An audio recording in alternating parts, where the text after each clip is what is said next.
So anyway, so we waited, from August to January. Yeah, it's like 6 months, 5 months.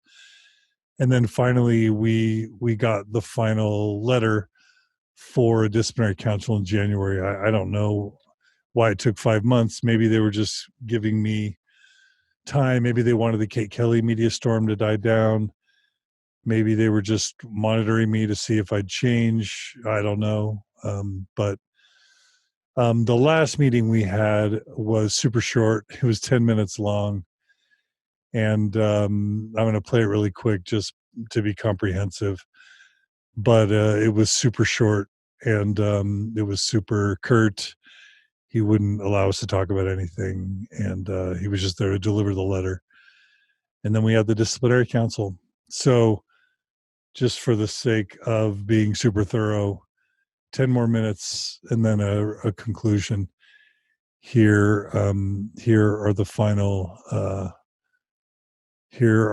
10 minutes of my final meeting with Bryan King. And I'm not sure if I've seen him since. Maybe I bumped into him in the grocery store, but anyway, here are the final 10 minutes of our third meeting, which again occurred on January 14th, 2015, just a week or two before I was, I was set to be excommunicated, I think, in January, but then they postponed it.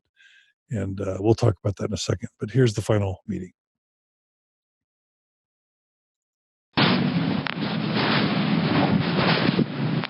Hi. Hello. I've been met President Christensen. We've met before, obviously. Have a seat. Well, thank you for coming. Thank you. The purpose of this evening is to share with you the decision that I've come to, State President. And I think the best way to do that is to actually just give you this letter. And allow you, if you'd like to read that. You can read it together. It outlines the direction that we are going.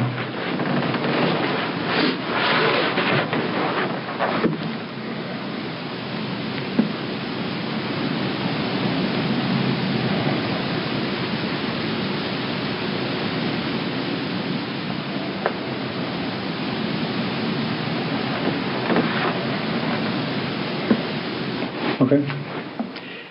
The purpose of this evening is to specifically talk about any questions you may have in relation to the specifics of the disciplinary council. Do you want to read it? I already read it. Okay. Do you have any questions concerning that at all, or logistics?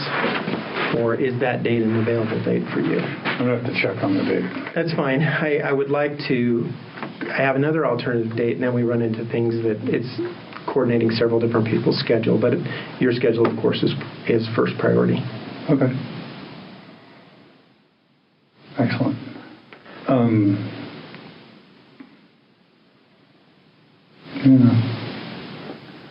So, how does it work? Disciplinary council. Most of this is pretty, I think you can even Google it on Wikipedia, but I'll take you through the Church Handbook of Instructions and explain it to you. The disciplinary council consists of 15 individuals, the 12 high counselors, and then the 3 members of the state presidency. There is the state clerk that acts as a recorder. Members of the high council are the participants. If someone isn't on the high council or is not able to attend, then the other requirement is that another high priest from the state can fill in their place and substitute. Specifics are, is we'll invite you to come. Sister Dehlin, you're invited to come and participate and sit with your husband and be a part of this if you'd like. There are opportunities for you if you feel that there are people that can come and support you or would like to act as a witness. They're invited to come. If you know their names in advance, it would be helpful. The only requirement being is that they have to be members of the church. And that we would like to know about them in advance and the purpose and the nature of their coming. It doesn't have to be in detail. During the evening... So they're allowed to join? They'll come. and then they can come and speak as a witness or in your behalf. Okay. And then they'll be excused, and then if someone else would like to come, that would be also a possibility as well. We want to... Would I be there when they speak? Yes. Okay. Yeah. Would she be there with me the whole time? Yes. Okay. Typically, we invite you to come. We will present to you the concerns that I have and discuss them at that time. You'll be given as much time as you need to present your thoughts and your ideas or your feelings. The High Council is divided into two groups, those that make sure that defend the church and those that represent you, Brother Dehlin. So there'll be the side of justice and the side of mercy. They will make sure that balance is taking place. High counselors will have an opportunity to ask you questions. You'll have an opportunity to respond to those questions. Then after that is done, and we'll dismiss you, then we'll discuss this as a High Council. We will make a decision. Well, no, we will discuss this as a High Council. Then as the stake presidency will come, we'll discuss the comments of the High Council. We'll prayerfully seek a decision. We'll come back. We'll present that decision to the High Council, ask for their sustaining or supporting vote, and then we would invite you back in with a decision at that time. I'm not sure how long that will take. It may take a long time, depending on the nature of the council and how we feel and how we prepare. Okay. You said I'll be given as much time as I want to... Within reason. I mean, I think you can prepare fairly concisely. I mean, I don't anticipate my presentation to you for being more than 30 minutes, and I'd be happy to give you twice that time. Wow. Okay. So you can prepare accordingly. You don't need, if you need that much time, that's fine. You don't need to necessarily feel like you have to prepare that much time. If you feel that you can be straightforward, that would be fine. We'll be as straightforward, and I'll be as straightforward as I can. Will you be using visuals? No. Okay. And then you'll have just like evidence, like do you pass that around or? No, not at that time. It will be actually a discussion about the reason why we're here at this council. I will not present any kind of evidence other than the fact that what discussions that you and I have had, things that have been presented on the end. Well, I guess in that sense there is an evidence. And then outside of that, you can bring with you things that you feel are pertinent to your supporting case. Okay. Did I miss anything? You keep going. Okay. It's pretty straightforward.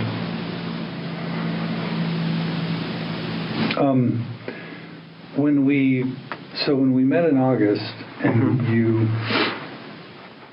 you gave me that letter and then we talked about kind of the terms or conditions so that I could understand what exactly I was being, what the requirements were for maintaining membership and stuff. I tried to summarize those for you and then say if this is what I understood, we can't really agree to those terms. Then when we corresponded about that, it seemed like you were uncomfortable with... No, I'll explain that to you very succinctly, and then we can talk about the rest of the disciplinary council. I didn't feel that I was in a position that the things that you had taken, the context that you had taken them, truly represented the spirit and nature of what I was trying to convey. And so in that sense, I wasn't prepared nor willing to sign a document saying that I believe this to be the spirit and context. And I think I explained that to you in the response that I gave you. So I wasn't asking you to sign anything. Well, you were asking for confirmation of that through an email saying, do you agree that this is what happened? Oh, okay. And so that's the position that I chose to take in that respect. Was there anything like factually wrong with the things that I wrote? Brother Dehlin, the purpose of this meeting this evening is to talk about the logistics of the disciplinary council. Those are questions that you're welcome to bring to the disciplinary council. So you don't want to talk about it? Not this evening. Okay. And then You had mentioned in one of your letters that you would be seeking to counsel with me over the past several months, if I remember correctly, and I don't remember you ever reaching out. Again, I'll just be straightforward with you. Yeah, you're fairly public in my responses of the things you would and wouldn't do. I felt at that time that pursuing that counseling wasn't beneficial or wasn't realistic or wasn't an idea that I'd like to pursue. But you offered it. I was just curious why. That was my invitation, and I did not, after a period of time, feel that it would be of value to the process that we're undergoing, based upon the nature and intent of what you responded to me. Okay. We were within the week said that we couldn't agree to those terms. Mm-hmm. So, and you had said that, this wouldn't be dragged on? I'll share this with you succinctly and just say this is a discussion we'll have in the council. But I will also tell you the thing that I've learned that this has been on the Lord's time frame, not on mine.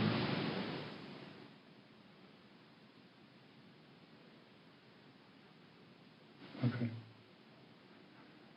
So you basically don't want to talk? Not this evening. Okay. Well, that makes it a short conversation. Well, the purpose, as I explained, is to deliver this letter to see if logistically this is a reasonable time for you. I'll wait for your response, and then we'll proceed with the disciplinary council. Okay. Do you have any questions? I don't. Okay. All right. Okay. Thank you for coming.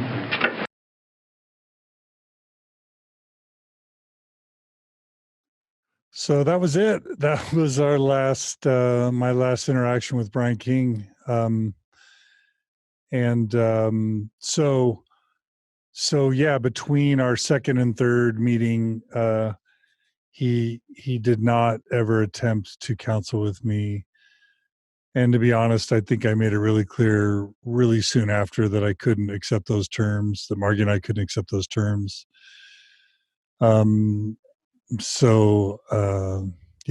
He says the delay between August and the next February was the Lord's time frame. I don't know what that means, but it didn't jive with him saying that it was cruel to delay this because it got delayed significantly.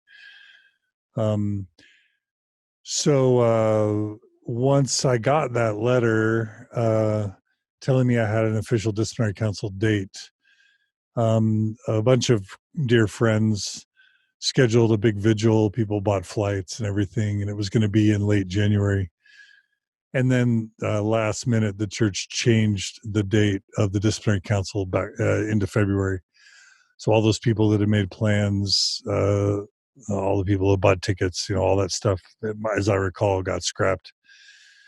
We moved the date into February, and another vigil was scheduled. A lot of the people that had planned to come weren't able to come, but we still had a massive vigil. There were cameras and hundreds of people in the parking lot and candles, and it was beautiful. The show of support. I did bring 5 witnesses with me. It was my dad and my mom and my brother Joel. So all 3 of them were active and faithful members at the time.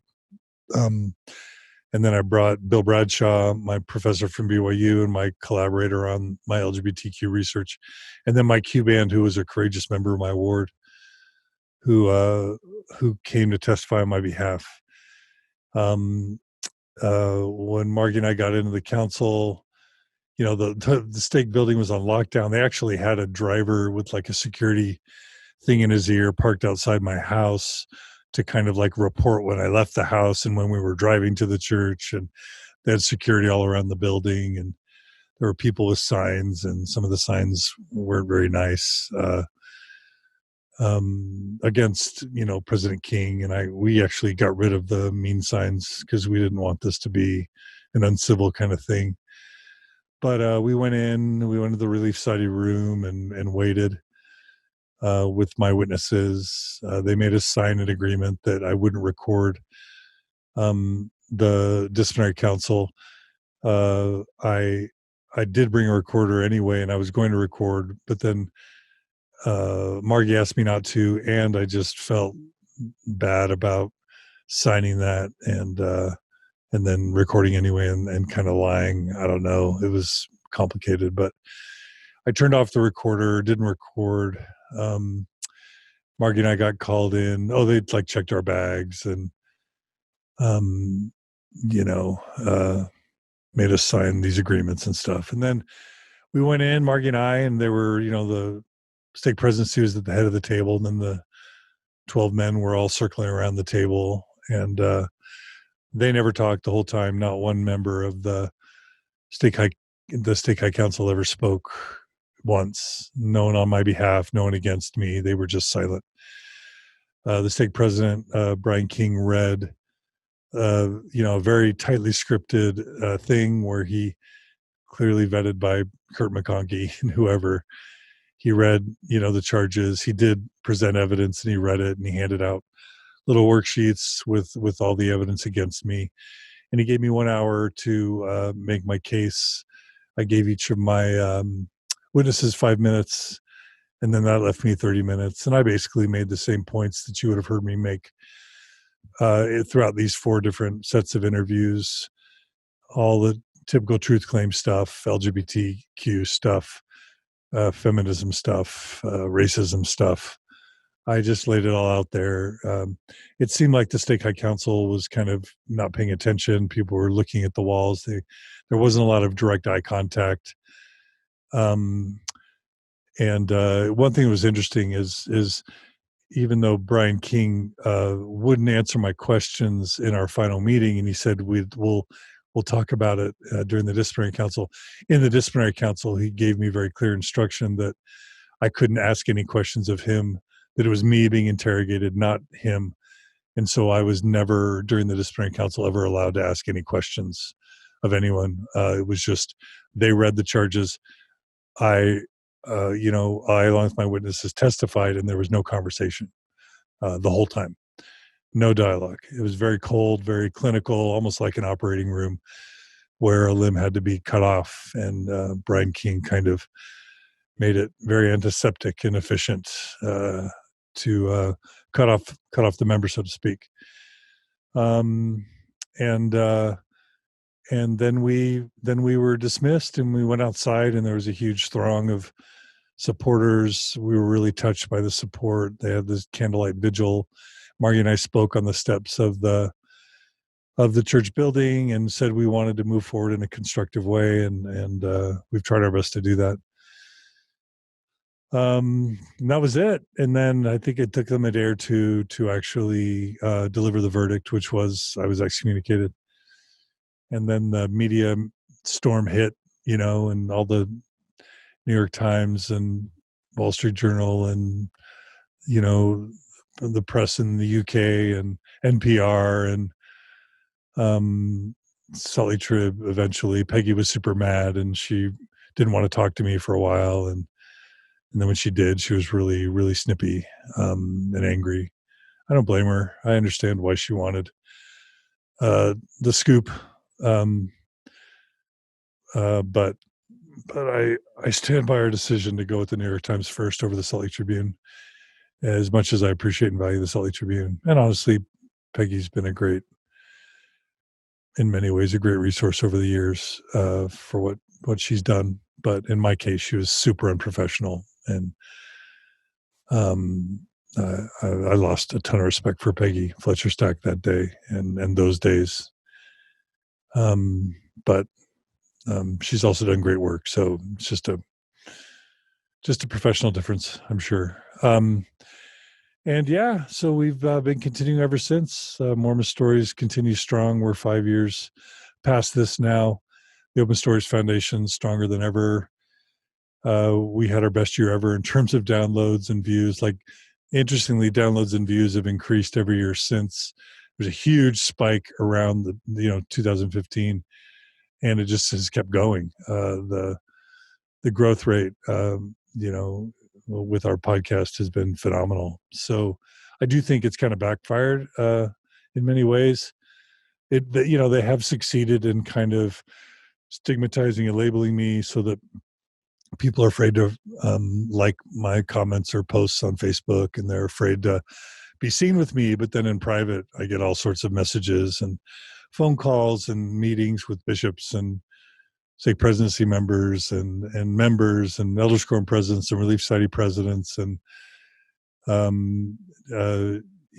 every time I'm,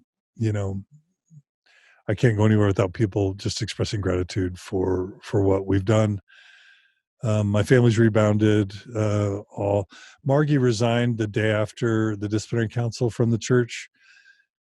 She was just so upset by how cold and unchristlike it was. So, and I didn't want her to resign. I was surprised when she did. I was hoping that my family would stay in because we're in Utah and I just felt like it'd be good for them. But in many ways, but Margie resigned quickly, and a couple of my kids continued going for a little bit, but eventually it just got too weird and awkward and hard.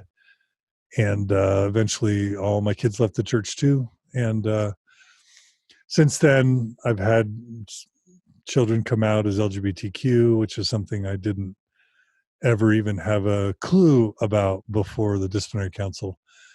I'm so grateful that I stood on the side of social justice and on the right side of history before it had even really touched my immediate family, although it had already touched my extended family.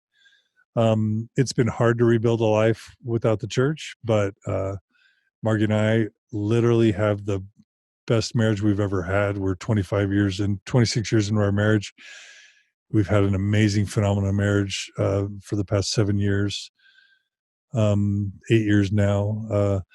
My kids, have struggled. We've gone to a lot of therapy individually and as families to kind of make it through the trauma of a public disciplinary council and all the family and social strife that came with it. But I'm super proud of my wife and kids for how they have grown and stretched. My kids care about social justice. They care about kindness. They care about compassion. They're thinkers. They don't accept any authority unquestioningly, including mine, including Margie's. They're their own lovely, courageous, strong people. And I'm just honored that they're my kids. And I'm honored that Margie's my wife. And since then, got my PhD. Margie became a coach, and we've just been doing our part to promote healing and growth with progressive and post-Mormons. We do workshops, we do retreats, we do coaching, we do counseling, but we don't need to do any of that stuff. We do that only to help people. We don't do that for the money at all. We'd be fine having none of that work, but we do it just because we know people need the help, and there aren't a lot of resources out there to help people. Again, Mormon Stories is doing as strong as ever in terms of downloads.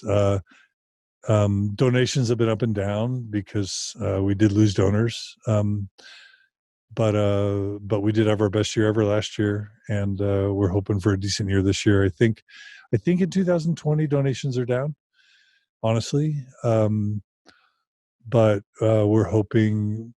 It seems like every year people step up and end up supporting. So we're hoping that things continue, and I think we'll keep doing Mormon Stories and the Open Stories Foundation and Thrive until there isn't the support to do it. But I'll just end by just saying how much we love and appreciate everyone who's supported us. We've had so many incredible supporters over the years, members of the Open Stories board, Natasha Elfer Parker, Gina Colvin. So many amazing friends and family have supported us. I'm close to all my family, all my immediate family, I should say. And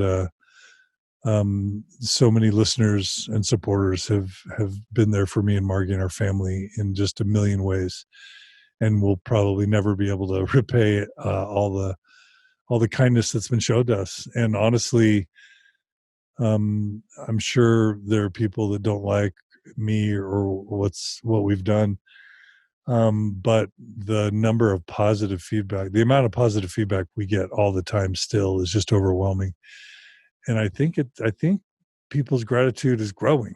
And so many people who criticized or at least lashed out at me 3 or 5 or whatever years ago have come back to me since and apologized and said that now they understand. And now they see what I was trying to do and why, and most importantly, the church has changed its policies with LGBTQ people.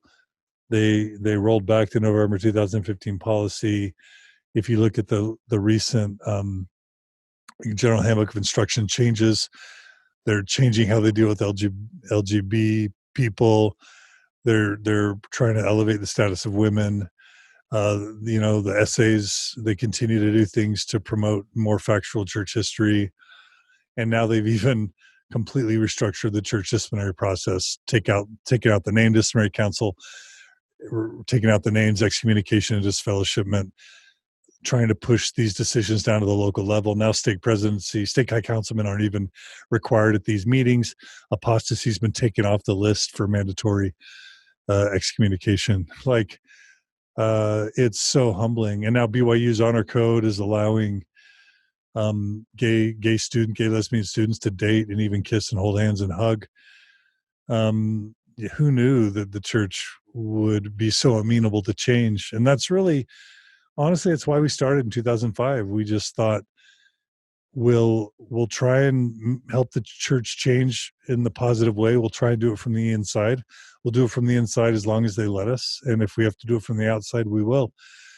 But if we've learned anything over the past 15 years, it's that if the church is doing harm and you care enough about the people that are being harmed, and if you're willing to stand up and shine a big, bright spotlight on how the church is hurting people, and definitely get the media involved, definitely get grassroots efforts involved, whether it's Sam Young, whether it's Kate Kelly, whether it's Bill Reel, whether it's Jeremy Runnels, it doesn't matter. What we're learning is that the church changes. And in some sense, the grassroots and even the internet heretics have become the prophets, because we're driving change. And Russell M. Nelson's just on this tear of making it easier and easier to be Mormon. He's shortening church. He's getting rid of the home teaching program, got rid of Boy Scouts, changing the name of the church, doing all these things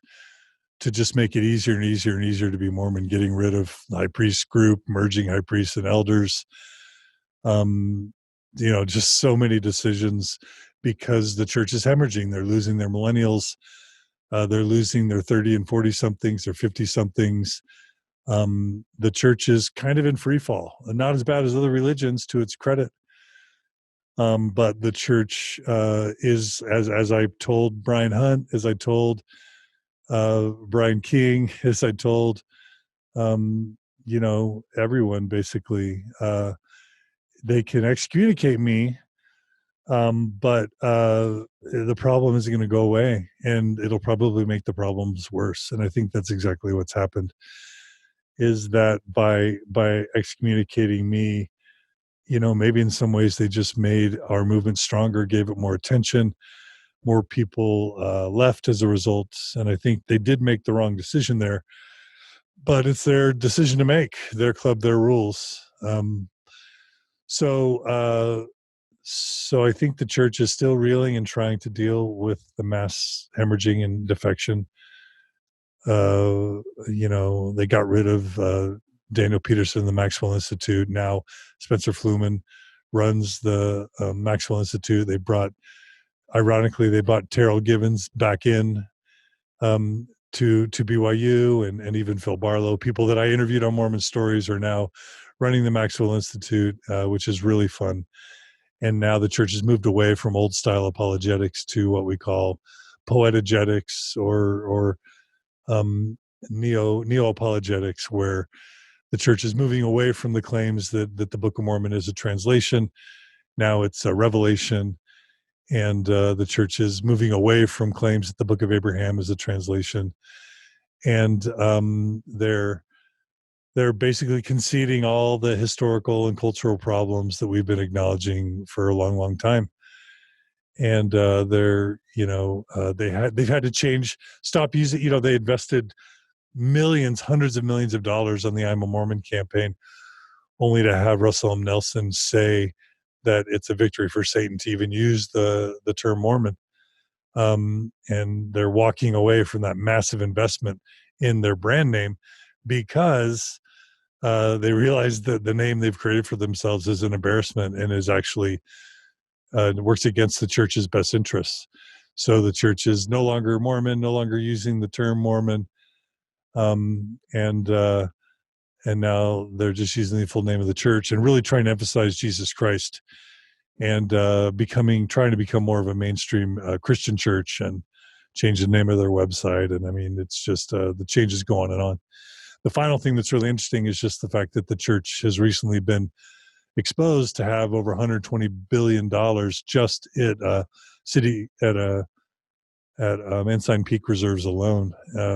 So in effect, the church is worth $200-300 billion at this point. And the revenue that they get just off the interest of that investment covers the full operational expenses of the church with money to spare. So technically, the church doesn't even need the tithing of its members anymore to be able to continue growing. So the church is just richer than God, and its wealth is just going to exponentially skyrocket. So as the church loses members and decreases in membership over time and in influence, it's going to become wealthier and wealthier. And that's interesting. But that's where we are. And I'm so glad that I was able to do this today for no other reason than I get to put all this to bed. I honestly don't expect there's going to be much interest in this. So, if you watch it and you enjoy it, send me an email, let me know, make a comment on the webpage. But I don't expect much to come from this other than it's just a matter of public record, and anyone who wants to reference this story now can. I send love to Bryan King, to Bishop Stephenson, to President Jensen, to Bishop Hunt. You're all good men. You're all well-intended men. It's a bad system. You were all part of it. We were all victims of it. And the church even means well, too. This is all started by Joseph Smith, and all this good and bad that has come from Joseph Smith's decisions blesses and haunts us all in so many different ways. But we're all victims. We're all blessed and fortunate, and we're all victims at the end of the day. And that's where Mormonism is. And it's becoming more progressive every day. The church is becoming more humane and healthy every day. Still has a long way to go with LGBT people, with women, with trans people, with issues of race, of financial transparency. There's a lot that the church needs to do to grow. But man, it's never been a better time to be Mormon, and the trajectory in the future has never been so bright. So I'm happy to leave on a positive note. Good job, Russell M. Nelson. Good job, Mormon Church, for improving, and we can only imagine the good things that are going to come in the years and decades ahead. So thanks to everyone for joining us on Mormon Stories. Thanks for tuning in. We went like 8 hours, and I hope it was worth your time. But Mormon Stories will continue doing great stuff, and in the weeks, months, years ahead, we're not going to stop until the support stops. So please support us if you can at mormonstories.org. Your donations make this possible. Monthly donations are what keeps us alive. And please spread the word. If you want to share this interview on Facebook, on Twitter, on Instagram, however, share it with family and friends. Give us a positive review on iTunes or on the Mormon Stories podcast Facebook page, wherever you can. That always makes a difference. And send us emails at mormonstories@gmail.com for feedback or for any suggestions on future episodes. Or if you know anyone involved behind the scenes with Bryan King or Brian Hunt or Bishop Stephenson or Mark Jensen, I'd love any backstory you guys have. If any of you have any backstory that can fill in the gaps or even clarify, if I've made errors, I'd be happy to correct them. But I'd love any backstory that people can provide. And then just finally, I'll just reiterate, please leave all these leaders alone, Jensen, King, Hunt, Stephenson, leave them all alone. Be kind. They're good people, and our family's great. The church reaped what it sowed, for better, for worse. And everyone just deserves to be kind, and we just need to love each other at the end of the day. So that's my final message. Love each other. And for you progressive and post-Mormons, heal and grow. And the gift of the faith crisis is the rest of your life. So you have the rest of your life to spend it exactly how you want. And I just want to encourage you, progressive and post-Mormons, to live big, bright, beautiful, healthy, shiny, positive lives. And let's grieve and get over what we've been through, but then let's just make the most of the remaining time that we have, because that's really all we have in life is the time that we have remaining. So let's make the most of it. Love you guys. Thanks for everything. Sorry this took so long, and we'll see you again soon on another episode of Mormon Stories Podcast. Take care, everybody.